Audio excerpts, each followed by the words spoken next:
Hello guys, this is Vani from Moon Divine Tarot. Friends, romance angels మీకు మీ రిలేషన్షిప్కి సంబంధించి ఏం గైడెన్స్ ఇవ్వాలనుకుంటున్నారు? Deception, someone is wearing a false mask. జాగ్రత్తగా ఉండండి.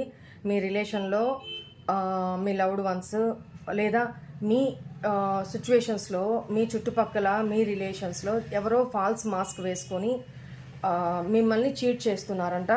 గమనించుకోండి, జాగ్రత్త పడండి.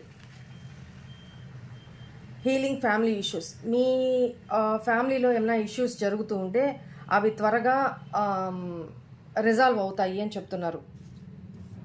అందరి మధ్య లవ్ అండ్ అఫెక్షన్ స్టార్ట్ అవుతుంది. ట్రస్ట్ చేయండి, ఓకేనా? ఈ సిచ్యువేషన్ ఇంప్రూవ్ అవుతుంది. ట్రస్ట్ చేయండి, అంటే నమ్మండి, భయపడద్దు, సరేనా? Express your love. Me family issues, spouse విషయంలో కానీ మీ ప్రేమని వాళ్ళకి ఎక్స్ప్రెస్ చేయండి.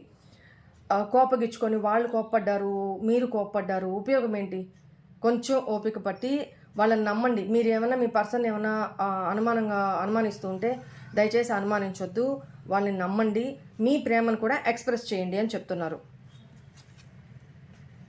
Let go of control issues. మిమ్మల్ని మీరు కంట్రోల్ చేసుకోవడం, ఈగో ఇష్యూస్, నేనే ఎందుకు ముందు వెళ్ళాలి, నేనే ఎందుకు మాట్లాడాలి, తప్పు చేసింది తను కదా, ఎలా డిసైడ్ చేస్తారు తను తప్పు చేశారని? సో తనని అనుమానిస్తున్నారేమో, మిస్అండర్స్టాండింగ్స్ ఏమో, whatever it may be. మిమ్మల్ని మీరు కంట్రోల్ చేసుకోవడం, అవతల వాళ్ళని కంట్రోల్ చేయడం మానేసి వదిలేసేయండి. ఆ ఇష్యూస్ని వదిలేసేసి హ్యాపీగా మిమ్మల్ని మీరు ఎక్స్ప్రెస్ చేసుకుంటూ వాళ్ళకి ముందుకు వెళ్ళండి. ట్రూ లవ్ అనేది మీ మధ్య బిల్డప్ అవుతుంది, ఓకేనా?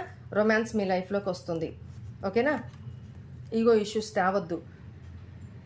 అన్రిక్వైర్డ్ love, there is not enough attraction. మీ ఇద్దరి మధ్య కూడా కావాల్సినంత అట్రాక్షన్ కానీ కావాల్సినంత కెమిస్ట్రీ కానీ మిస్ అయింది. ఆ కెమిస్ట్రీని మళ్ళీ రీబిల్డ్ చేసుకోండి, ఓకేనా?